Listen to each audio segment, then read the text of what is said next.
ఓం శాంతి.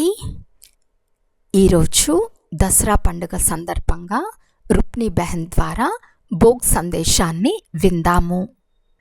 బాబా దగ్గరికి వతనంలో భోగ్ తీసుకుని వెళ్ళాను.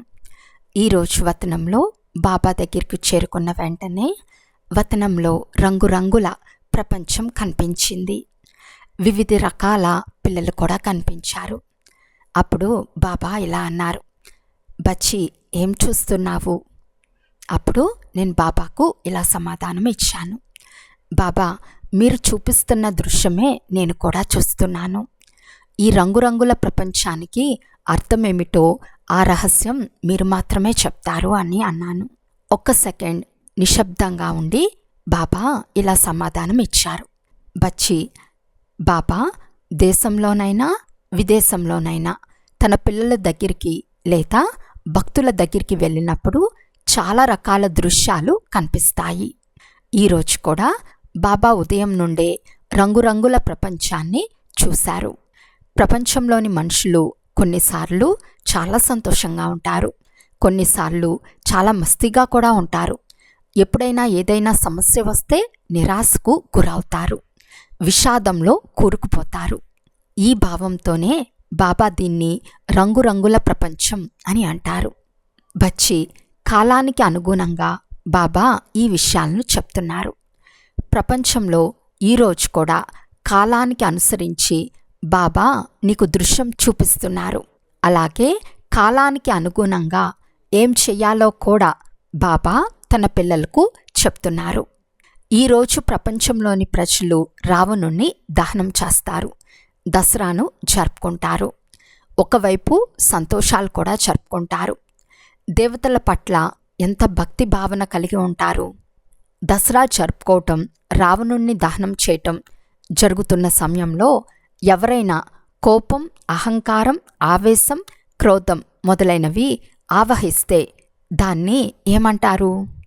రావణుణ్ణైతే దహనం చేశారు కదా, రావణుడు దహనమయ్యాడు అని అంటారు. మరి దహనమైనప్పుడు ఈ క్రోధం, అహంకారం, కోపం అన్నీ దహనమైపోవాలి కదా. తర్వాత బాబా ప్రేమతో కూడిన దృష్టిని అందరికీ ఇచ్చారు. బాబాకు తన పిల్లల మీద, తన భక్తుల మీద కొన్నిసార్లు కరుణ కూడా కలుగుతుంది. వివిధ దృశ్యాలను చూసి బాబా అర్థం చేసుకుంటారు. ఈ పిల్లలు కూడా కొన్నిసార్లు అజ్ఞానపు పనులు చేస్తారు. అందుకే శక్తుల రూపంలో ఉన్న దేవీ దేవతల ముందు తమ విన్నపములు పెడతారు, ప్రార్థనలు కూడా చేస్తారు. ఈరోజు దసరా పండుగ సందర్భంగా సాంప్రదాయాలు, ఆచారాలు ప్రపంచంలోని ప్రజలు పాటిస్తారు. కానీ దాని నిజమైన అర్థం వారికి తెలియదు. వారు కేవలం ఇతరులు చెప్పినట్లు చేస్తూ వస్తున్నారు, అనుసరిస్తూ వస్తున్నారు, చెప్పుకుంటూ వస్తున్నారు, చూస్తూ వస్తున్నారు. నిజమైన అర్థం ఏమిటి అంటే, బాబా పిల్లలు బ్రాహ్మణ పిల్లలయ్యాక తమలోని లోపాలను, బలహీనతలను బాబాకు సమర్పిస్తారు. మనసులో నుంచి దాన్ని తొలగిస్తారు. దీనినే నిజమైన దసరా అని అంటారు. అదే రావణ దహనం. ప్రపంచంలోని ప్రజలు కేవలం రూపకంగా చూస్తారు, మాటల్లో చెప్తారు. కానీ బ్రాహ్మణ పిల్లలు తమ బలహీనతలను, లోపాలను బాబాకు సమర్పిస్తారు. వారి ముఖం వికసించినట్లు ఉంటుంది.